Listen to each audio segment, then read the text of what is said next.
Kamu pernah mikir nggak, kalau pasangan udah tua, siapa yang biasanya pergi duluan? Kebanyakan justru pria. Ada yang tumbang karena lelah, ada yang sakit, ada juga yang mati karena tekanan batin. Keluarga sering cuma peduli dia bisa cari uang berapa, tapi jarang banget yang nanya, "Ayah, capek nggak?" Dia nggak punya tempat buat ngeluarin beban, malah sering jadi sasaran marah di rumah. Orang bilang, hidup itu susah. Tapi buat pria, hidup jauh lebih susah. Seumur hidup, ayah cuma tahu satu hal, kerja keras. Tapi uang yang dia hasilkan hampir nggak pernah dipakai buat dirinya sendiri. Terus, kalau ayah capek, dia bisa bersandar ke siapa? Nggak ada. Capek, dia sandar di kursi. Ngantuk, dia rebah di kasur dingin. Dia pakai baju. Sakit, dia minum obat. Nggak berdaya, dia bersandar di tembok. Dia takut anaknya susah. Takut istrinya nggak ngerti perasaannya.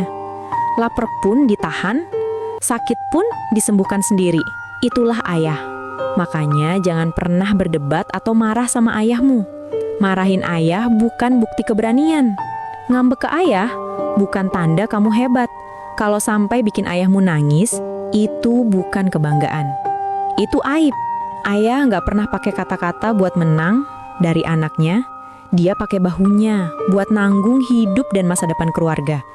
Kamu mungkin ngerasa ayah keras kepala, cerewet, nggak peka. Tapi sadar nggak, itu cuman cara canggungnya buat melindungi dan mencintai kita. Kalau suatu hari ayah nggak lagi nyapa, kamu nggak lagi nelpon, itu bukan karena dia berubah. Mungkin hatinya udah dingin karena sikap kita sendiri. Ayah itu kayak buku tanpa kata indah, tapi isinya penuh kejujuran dan cinta yang nyata. Ayah mungkin terlihat biasa, tapi kasih sayangnya seberat gunung. Dulu waktu kecil kita nggak ngerti arti cinta seorang ayah. Dan saat akhirnya paham, kita udah bukan anak kecil lagi. Buat semua ayah di luar sana, terima kasih udah kuat bahkan saat dunia nggak berpihak. Terima kasih udah tetap tersenyum walau hati sering capek.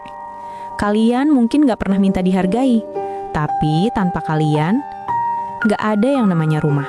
Semoga setiap ayah di dunia ini nggak cuma diingat saat lelahnya sudah berakhir, tapi juga dicintai selagi masih ada.